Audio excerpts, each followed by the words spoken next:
Di 5 tahun pernikahan ini, aku nggak pernah ngeliat dia sholat, ngaji. Kamu pasangan beda agama? Iya, aku pasangan beda agama. Ada tentangan nggak dari orang tua waktu itu? Ada tantangan. Orang tua saya nggak setuju saya menikah sama Andrew. Udah, habis itu Andrew dipanggil ke rumah, kita disuruh putus. Teman-teman saya bilang adalah beberapa yang bilang saya mandul, katanya gitu, Mas. Sebenarnya itu tanpa dia tahu ya, Mas ya. Sholat jalan, tapi tanpa... Nggak pernah depan istri kamu? Nggak pernah. Kalau sholat itu, saya biasanya ini kalau sambil ibadah itu, Mas, saya pakai contekan, Mas Uya. Assalamualaikum warahmatullahi wabarakatuh. Waalaikumsalam. Oke, kembali lagi di sini di The Real Rumah Uya, di Hipnotis Surya Utama. Bersama saya Surya Utama alias Uya Kuya. Kali ini sudah ada Mbak Denira dengan Mas Andrew. Saya Andrew. Mas. Ini Ya. suami istri berarti ya? Suami istri. Mbak Denira yang ngirim surat ke kita ya? Iya betul. Saya ngirim surat ke Mas Uya. Kirim email ke Mas Uya. Oke, dan ini udah menikah berapa lama? April besok udah, ya 5 tahun. April besok 5 tahun. 5 tahun. Mas nggak keberatan nih dibawa ke sini nih? Nggak apa-apa sih, tapi makanya kamu ngapain sih? Oh, biar clear aja gitu kan. Ya udah, tapi kamu duluan. Ya udah. Gimana, Mas? Dia duluan ya? Boleh, bebas, terserah. Ya udah, kamu duluan ya. Aku duluan aja. Oke, ya udah. Biasalah. Uya Kuya juga sekarang bukan jadi, kan ada LBU juga, lembaga bantuan Uya. Ini lembaga bantuan konsultasi rumah tangga perkawinan. Konseling. Konseling pernikahan ya. Konseling. So nasihatin, gua aja takut sama bini kan. Tadi ada yang bilang lagi tadi, Mas Uya kalau udah jadi anggota DPR RI, tetap hipnotis jangan hilang ya. Nggak hilang. Justru anggota DPR kita hipnotis nanti.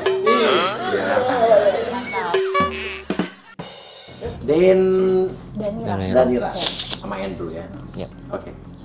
Ini akan mudah jika Danira emang bersedia konsentrasi. Nanti kalau lihat api tidur, Danira akan tertidur kalau lihat api. Oke, tarik napas dalam dari hidung, keluarkan dari mulut, dan keluarkan hati harus. Oke, untuk orang yang saya sentuh, dengarkan sugesti saya. Katakan dengan jujur apa yang ingin kamu katakan, tapi jangan dikatakan jika kamu tidak ingin mengatakan hal tersebut. Sudah menikah berapa lama dengan Andrew? Sudah 5 tahun.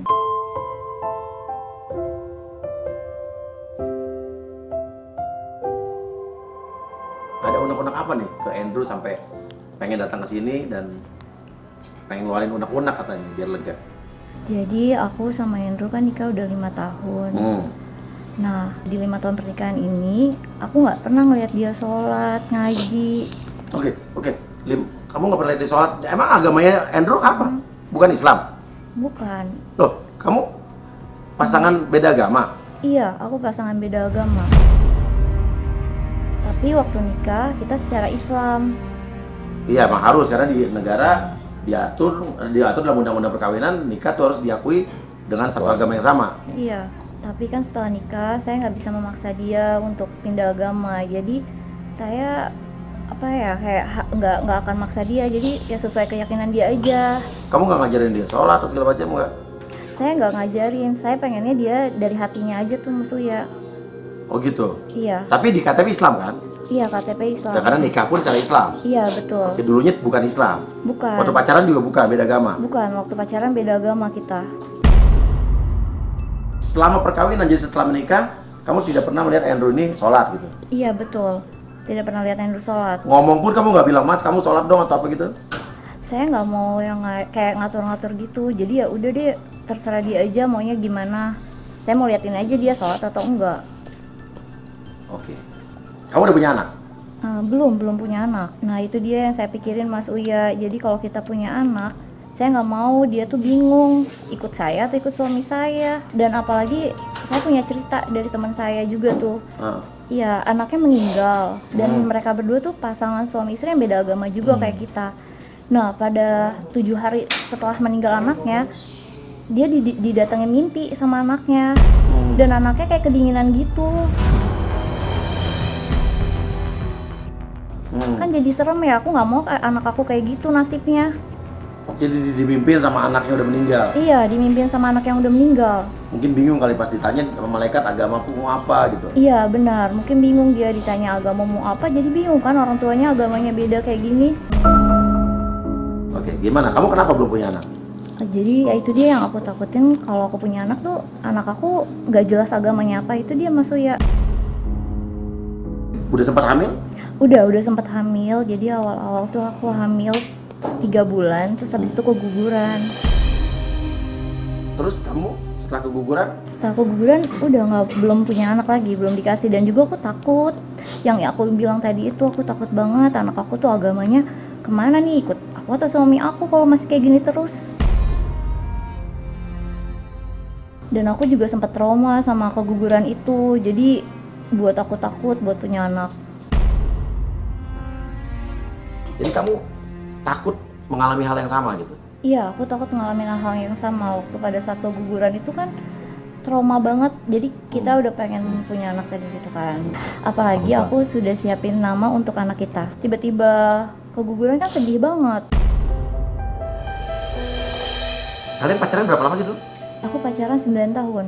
9 tahun? Iya. Jadi kalian berhubungan tuh udah 9 tambah 5? Iya. 9 tahun pacaran, 5 tahun 5 nikah, tahun udah nikah. 14 tahun? 14 tahun. Iya betul. Oke, selama waktu dulu pacaran itu berarti 9 tahun kan beda agama tuh? Iya. Ada tentangan nggak dari orang tua waktu itu? Ada tantangan. Jadi orang tua saya nggak setuju saya menikah sama Andrew.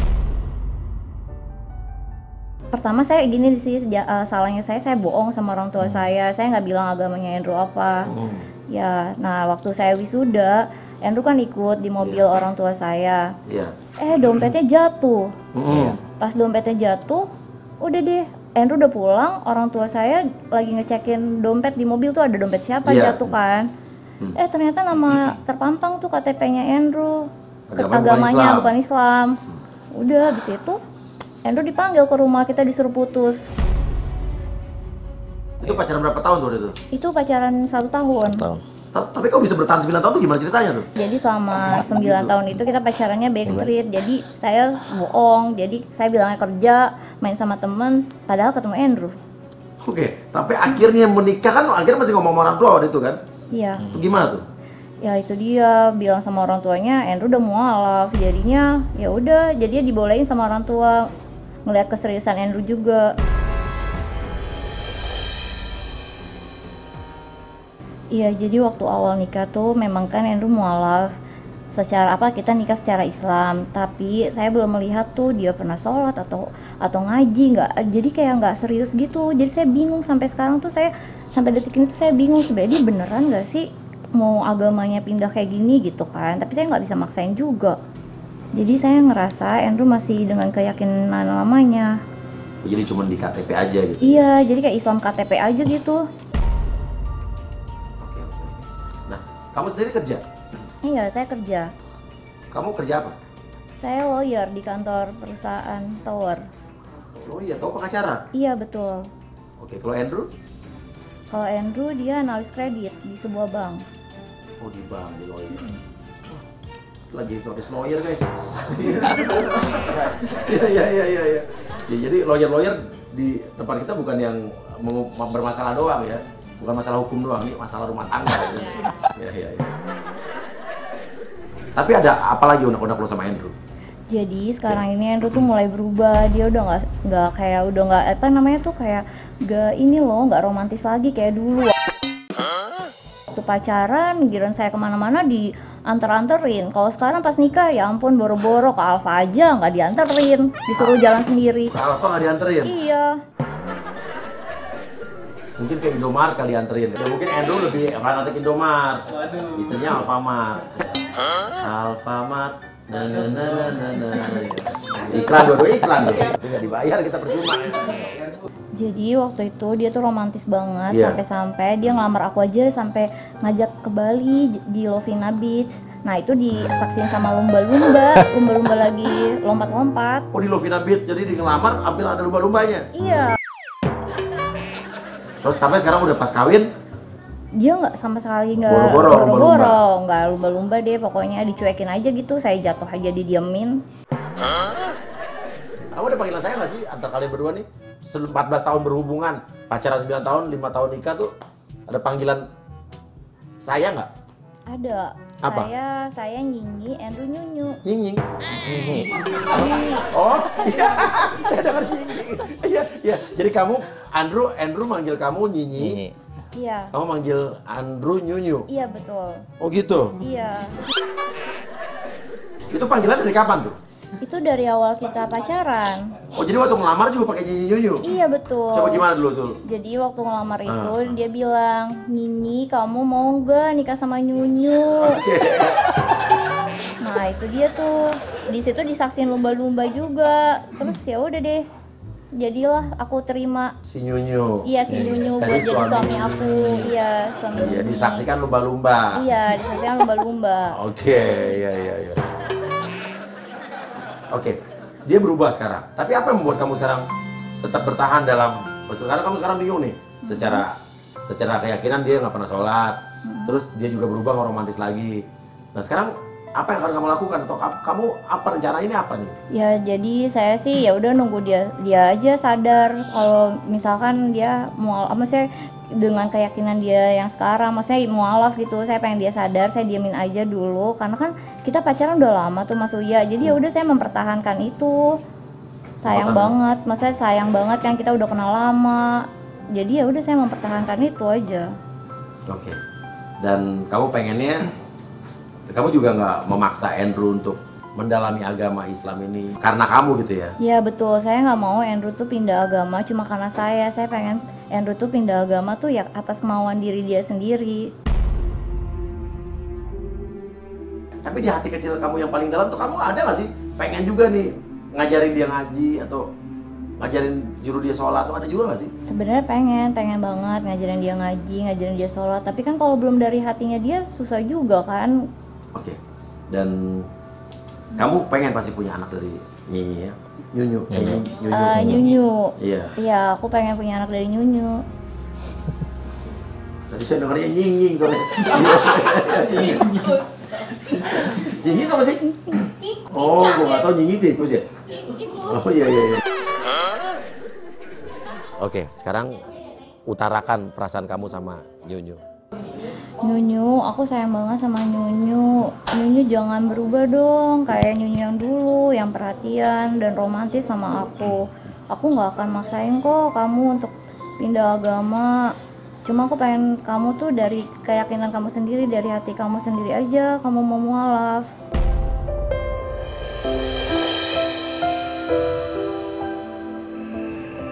Oke, ya udah kalau begitu, tarik nafas yang dalam dari hidung, keluarkan dari mulut, dan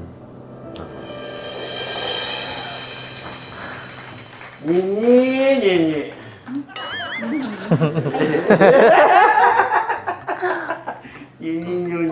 Nyinyi dan Nyunyu menjalin cinta sederhana dari SMA. Lo dari pacaran dari kuliah apa dari?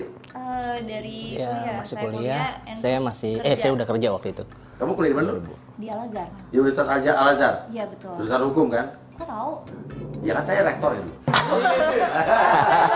Tapi saya rektor yang SD Al-Azharnya.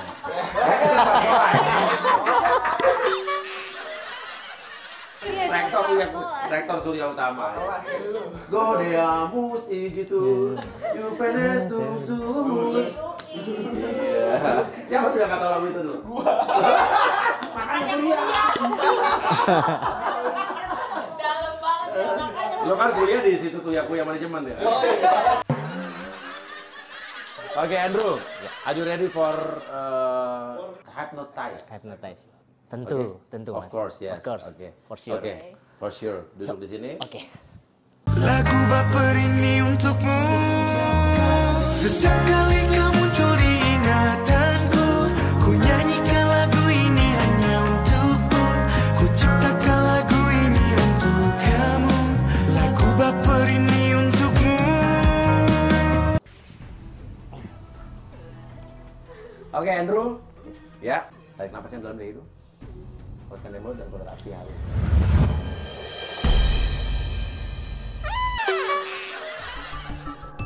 Oke, untuk orang yang sesentuh dengarkan sugesti saya. Katakan dengan jujur apa yang ingin kamu katakan, tapi jangan dikatakan jika kamu tidak ingin mengatakan hal tersebut. Andrew, tadi istri kamu udah keluarin unek-uneknya nih. Katanya ada yang berubah dari kamu, beda dulu pacaran, awal nikah sama sekarang. Gimana nih? Dengar unek-unek istri kamu tadi? Iya, gini Mas, ya. Kami pacaran tuh lama Mas. Iya. Iya kan? Jadi memang kalau pacaran lama itu nggak jaminan kita bisa mengenal pasangan kita jauh lebih dalam gitu Mas, Oh, lebih iya? intens. Jadi apa yang ternyata kamu baru tahu dari sifat istri kamu setelah menikah? Setelah nikah ya. Jadi kan waktu kita pacaran kan kita beda rumah lah ya. Dia sama orang tuanya, Iya, saya sama orang betul. tuanya. Jadi ketika udah satu rumah dan saya baru tahu ternyata dia dari luar aja kan untuk kemasannya kan ya cantik ya Mas ya. Cantik dong. Cantik. Tapi ternyata orangnya wah berantakan Mas. Berantakan. Nah, berantakan. Berantakan di mana? Jadi dia gimana ya, naro barang gitu ya, contoh lah naro barang gitu. Naro barang tuh dia yang random gitu Mas. Contohnya misalnya? Ya jadi kayak ya kecil lah, gunting, apa namanya, baju, sepatu lah gitu ya. Nah yang lebih parahnya Mas ya, Iya. jadi dia kadang naro underwear gitu di atas TV Mas. Underwear di atas TV? Iya underwear. Gelantungan? Gantungan kan nggak enak gitu ya bentuknya ya, maksudnya. Iya. Terus ada juga taruh di atas handphone, tiba-tiba besok pagi gitu ya, alarm bunyi. Oke, terus? Iya pas saya bangun, kok bau-bau nih kamar, bau-bau anyep, bau pesing segala macam gitu kan Mas ya. Ternyata pas saya lihat ada underwear dia Mas. Oh, di atas handphone? Di atas handphone. Oh, jadi lo mau mencet alarm, malah mencet underwear? Iya. Iya, mendingan daripada Vanden BH ditaruh di dashboard mobil. Nah, tapi kalau lo sendiri emang rapi orangnya? Gini Mas, kalau saya sih memang nggak OCD ya, nggak OCD banget. Tapi terstruktur gitu sih Mas. Jadi nggak suka taruh barang yang random gitu. Jadi taruh pada tempatnya Pada gitu tempatnya. Mas. Sama begini gua. Lupa lah naruh kunci di sini, lupa naruh sini. Kalau gua juga sama kayak dia modelnya. Naruh barang pada tempat jadi kalau nyari nggak susah. Ya. Bener kan, ini cewek-cewek yang suka gitu nih. Oke, tapi katanya lo udah gak romantis lagi nih kata istri lo. Kenapa nih? Iya, gimana mau romantis, dianya berantakan gitu, terus random gitu kan orangnya Iya. Mas. Kayak- Terus apa lagi yang bikin lo baru kenal sama istri lo nih? Jadi udah gitu ini Mas ya. Jadi waktu zaman pacaran kan pastilah ya kita semua jaim gitu lah ya. Iya. Jadi mau buang angin gitu segala pasti kan diem-diem atau pura-pura ke toilet gitu ya. Iya. Nah, tapi ternyata pas sudah nikah ternyata parah Mas. Buang anginnya udah kayak apa sih, bersambung gitu Mas. Gimana tuh? Iya, jadi pet. Jadi kayak petasan jangwe Mas. Oh, nyambung terus. Bersambung kayak sinetron Mas, bersambung nggak? Tapi emang begitu lah, bener. Kita kalau pacaran, mungkin kalau baru-baru pacaran juga kita nggak akan kentut di depan pasangan kita kan kalau bunyi. Ya kan, paling ada baunya doang gitu kan. Tapi pas sudah kawin mah kita pasti brot. Bener nggak sih? Emang lo nggak pernah kentut depan istri lo? Iya. Kalau depan dia sih enggak Mas. Paling kalau saya mau kentut itu ya menjauh dulu lah. Paling Walaupun udah enggak. kawin tuh? Iya, paling enggak ke mana gitu, ke toilet atau kemana. Atau pura-pura kadang tuh ada buku gitu, buku tebel, saya pura-pura tutup buku gitu Mas. Supaya nggak kedengeran? Iya, jadi brek gitu kan, buk. Jadi bunyi kentut saya nggak kedengeran. Oh gitu, oh itu triknya. Iya. Emang ada yang begitu Mas? Saya kasih komen guys buat nonton di sini. Apakah kalian pasangan suami istri masih tidak kentut di depan pasangan kalian? Kalau gue mah cuek aja. Kadang-kadang gue malah depan mukanya brot gitu kan. Karena saya kan orangnya resik Mas. Oh gitu. Berarti kamu nggak bisa menerima kekurangan istri kamu dong kalau kayak gitu? Bisa sih, tapi kan ya sementara ini saya diamin aja dulu biar dia ya kasarnya biar dia sadar lah sama kelakuan dia gitu Mas, sama apa segala hal yang saya nggak suka termasuk yang berantakannya tadi dia sadar gitu Mas. Kenapa lu nggak tegur aja bilang, gue jangan kentut begitu dong depan gue gitu? Ya dia orangnya ambekan Mas, jadi saya bisa pastiin dia orang ambekan dan paling menyebalkan dari seluruh orang menyebalkan di dunia Mas. Jadi Gimana? Iya, jadi dia kalau ngambek itu apa ya mas namanya, kalau saya tegur malah saya ditegur balik gitu kan. Mungkin ada ungkapan suami selalu salah gitu, benar mas. Oh, benar, emang jadi benar. dia yang salah, saya tegur, dia malah injak-injak bumi, apa sih, injak-injak lantai mas ya. Iya. Sampai cakar-cakar, sampai bilang kamu nggak sayang aku, kamu nggak sayang aku. Udah sana, nanti masuk kamar, kunci pintu, saya tidur di luar deh. Nah, itu emang Di ruang tamu. penyakit perempuan gitu. Kadang-kadang dia yang salah, kita yang tegur, habis jadi balik kita yang salah tuh. Iya kan? Jadi lo nggak pernah negur nih? Sejauh ini sih ya itu dia tadi, daripada nanti dia lebih apa ya, lebih rese lagi lah, lebih menyebalkan, ya udah mendingan sementara ini gini aja dulu mas. Ya kalau ngambek kan yang tadi nyebalin udah gitu kayak anak kecil di dalam apa di bawah ngedoprak gitu mas. Apa sih, duduk ngejoprak di bawah gitu. Nangis sambil wah udah deh. Nggak bisa ini mas, nggak bisa diberhentiin mas, susah. Oh gitu ya? Susah banget. Katanya istri kamu sempat keguguran waktu itu ya? Iya, waktu itu kami sempat ada awal-awal nikah itu 3 bulan di kandungan. Tapi habis itu kesininya belum dikasih lagi. Bahkan teman-teman saya bilang adalah beberapa yang bilang saya mandul, katanya gitu mas. Oh bercanda kali? Mungkin bercanda ya, bercandaan cowok lah ya. Lu suka iri nggak ngeliat teman orang-orang yang udah berpunya anak? Iya. Bahkan ada beberapa teman gitu ya mas, beberapa teman gitu, mereka baru nikah berapa belum lama lah, belum tahunan, tiba-tiba udah hamil, ada yang udah punya anak gitu sih mas. Ngiri sih, tapi ya udahlah, gimana gitu. Nah sekarang saya mau ngomong nih, walaupun agak sensitif nih. Tapi saya harus nanya nih, karena tadi itu pertanyaan istri kamu. Tadi kamu dengar soal istri kamu yang bilang kata kamu nggak pernah sholat. Kamu waktu nikah emang secara Islam, kamu masuk Islam mualaf. Tapi pada kenyataannya pas setelah nikah, dia tidak pernah lihat kamu ngaji, sholat gitu kan. Itu kamu sebetulnya gimana sih sekarang tuh? Agama kamu gimana gitu? Iya, jadi sebenarnya itu tanpa dia tahu ya mas ya. Sholat jalan, tapi Nggak pernah depan istri kamu? Nggak pernah. Jadi kamu sholatnya di mana kalau di rumah nggak pernah nunjukin sholat? Ya saya izin ke istri, apalagi kan tadi istri nyebelin, tanpa izin saya keluar aja gitu mas ya, ke masjid ya. Sholat sih mas. Tapi nggak pernah di rumah?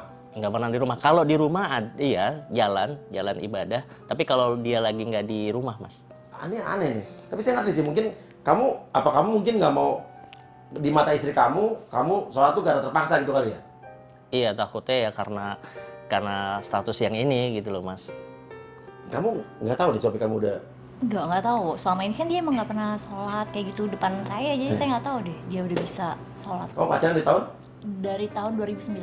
2009? Iya. Berarti setelah 8 tahun berhubungan, Ya. kamu baru, tapi bisa dibilang 14 tahun berarti ya? Setelah 14 tahun berhubungan, atau 5 tahun nikah, baru tahu dia ternyata mualaf beneran nih? Iya, baru tahu. Bukan cuma hanya KTP doang? Iya, selama ini saya taunya dia KTP aja nih. Ya kan? Jadi kamu bukan hanya Islam KTP aja? Enggak, saya memang dari panggilan sih, panggilan hati, bukan karena cuma mau nikah sama dia KTP, doang? status gitu ya untuk nikah, biar gampang gitu ya mas ya? Enggak sih mas. Tapi kenapa kamu nggak pernah nunjukin depan istri kamu sholat segala macam? Saya mau ngomong ke dia kalau ketika saya udah benar-benar menguasai Al-Quran sih mas, Quran. Jadi memang kalau surat itu, saya biasanya ini kalau sambil ibadah itu mas, saya pakai contekan mas Uya. Pakai contekan? Gimana Pakai tuh? contekan, jadi entah lewat via handphone atau saya catat gitu. Itulah karena itu juga karena saya jadi nggak mau sholat depan dia gitu mas Uya. Karena kamu masih pakai contekan? Masih pakai contekan mas. Coba surat apa yang bisa kamu udah kuasain ya? Alhamdulillah, minasyaitonirrajim, bismillahirrahmanirrahim. Amin. Malik Al-Midin, iya karena budak karena stahim, dengan stelton mustaqim. Rotol, labi, naah, antalehin, olimat, ayalati, malatoim. Amin. Emang saya hafalinnya susah mas, karena kan ini baru untuk saya, bagi saya baru sih mas. Tapi sekarang kamu dari hati kamu pengen mualaf itu dari hati kamu? Iya, dari hati Mas. Jadi dari dulu memang saya seneng sih lihat orang ngaji, dengar suara ngaji gitu. Ya, untuk yang sekarang memang saya berusaha terus sih Mas.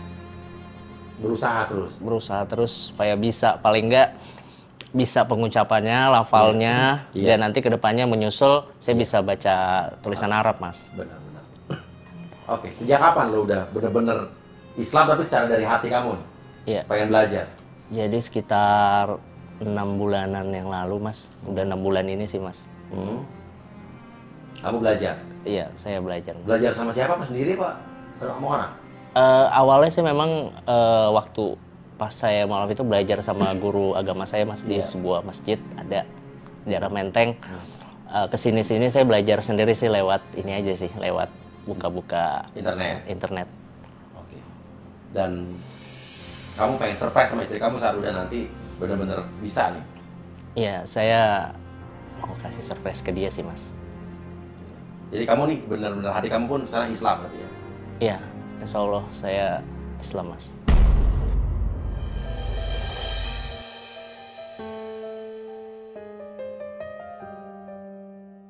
Apa yang ada dalam pikiran kamu? Kamu punya cita-cita apa atau mungkin kalau di hati kamu tuh pengen bagaimana nantinya gitu di Islam?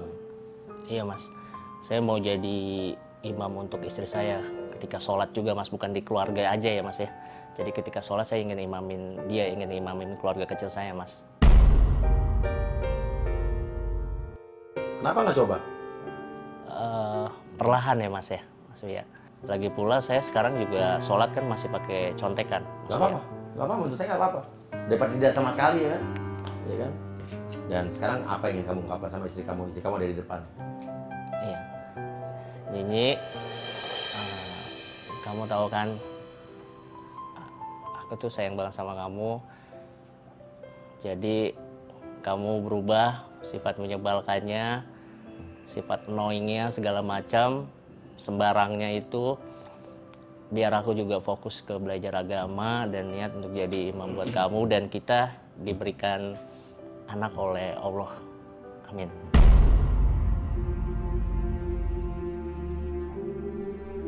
Oke, kamu kaget denger dia? Udah Iya, kaget banget. Islam bener gitu? Iya. Walaupun secara KTP Islam ya? Iya, kaget banget sih. Saya emang kan selama ini di rumah nggak nampakin dia belajar gitu kan. Tapi udah, maksudnya kayak dia belajar dari contekan aja tuh udah bersyukur banget. Berarti kan ada kemauan. Kemauan dan progres. Iya, betul. Ada progres itu Iya, ya? benar. Oke. Nah, kita bangunin dia ya. Oke. Oke. Sekarang dengarkan saya jadi. Nggak usah malu untuk belajar sesuatu hal. Nggak usah takut dibilang kita belum bisa, nggak usah takut dibilang kita belum sempurna. Yang namanya belajar itu pasti ada proses. Untuk menjadi bisa, pasti melewati proses-proses tertentu. Saya pribadi aja, ya. Saya kalau sholat juga, surat masih terbatas bacanya paling cuma beberapa ayat doang. Gitu. Saya akuin itu. Dan istri saya juga mualaf, asli mualaf. Malah ibu bapaknya pendoa, gitu kan, di agama yang berbeda. Tapi ya, dia berusaha belajar gitu.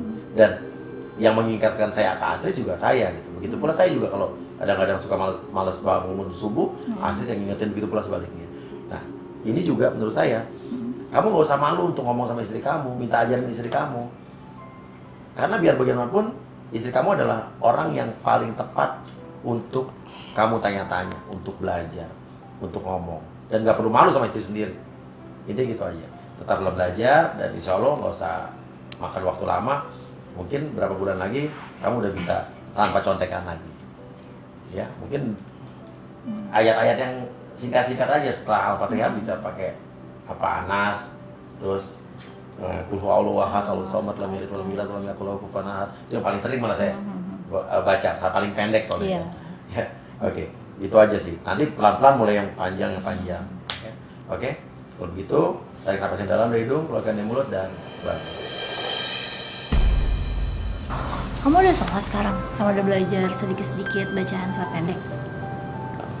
Udah ngomong aja, Mas, gak usah malu. Iya sih. Selama ini aku udah jalanin sholat, Mas. Iya. Saya udah jalanin sholat. Masih pakai contekan. Gak apa-apa, gak usah malu. Apa sepengetahuan kamu? Masih mending orang yang sholat pakai contekan daripada orang yang gak pernah sholat. Iya, betul. Mending contekan Iya. Tapi lama-lama dipelajarin akan hafal juga, jadi nggak apa-apa. Karena Saya juga niat. ada orang yang mengaku dirinya Islam banget, tapi dia malah justru mungkin sholat juga nggak pernah, sibuk menghujat orang lain, menjudge orang lain, dia lupa berkaca sama diri sendiri. Mendingan yang begini, gitu kan, daripada yang tidak pernah sama sekali. Iya kan? Iya benar banget. Bener? Iya benar banget. Oke. Dan terima kasih banyak, guys. Semoga lancar puasanya hari ini, ya. Dan kasih komen bahagia untuk pasangan ini. Sampai ketemu lagi. Assalamualaikum warahmatullahi wabarakatuh. Dan kau wujudkan mimpi yang terindah di setiap malam agar aku tersenyum, terjaga dari tidurmu. Dan kau jadikan ku ratu di kerajaan cintamu agar aku pun bahagia.